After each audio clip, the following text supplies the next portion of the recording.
This is a special report from Daily Armenia, ＳիվիլNeթ's daily news digest. Here's what you need to know about the new border demarcation agreement between Armenia and Azerbaijan, which has led to mass demonstrations and blocked roads.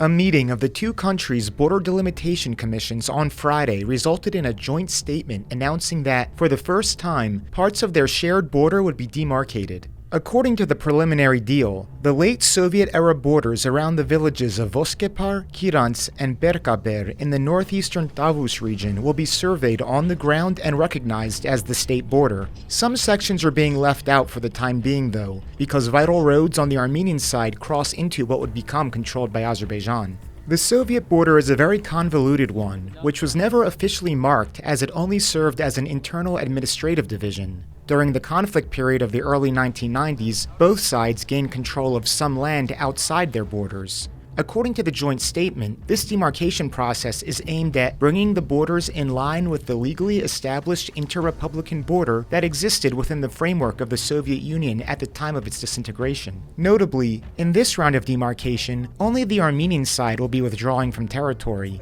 including 4 abandoned Azerbaijani villages which Azerbaijan has been demanding in recent months, threatening to take them by force. Prime Minister Nikol Pashinyan has insisted that Armenia must give them up in order to avoid war, admitting even then he cannot guarantee there won't be war. Pashinyan heralded the importance of this deal as being the first time the two countries have resolved an issue around a negotiating table. Pashinyan said that the armed forces will withdraw from the area to be replaced by border guard troops.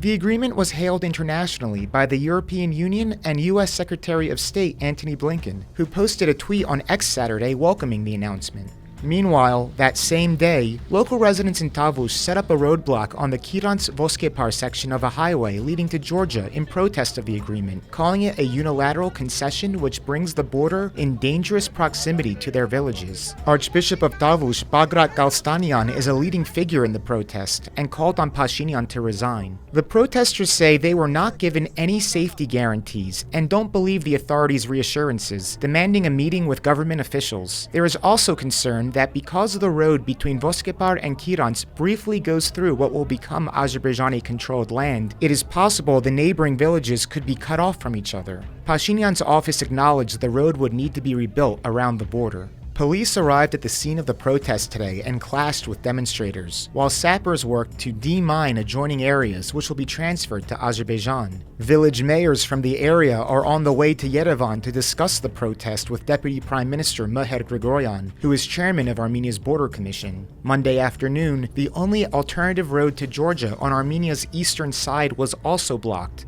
closing off what is by far the most common route to reach it. The standoff remains tense, with little trust between the local residents and the Pashinyan administration, and even less trust between the Armenian and Azerbaijani sides themselves. Stay with SivilNet as this story continues to develop.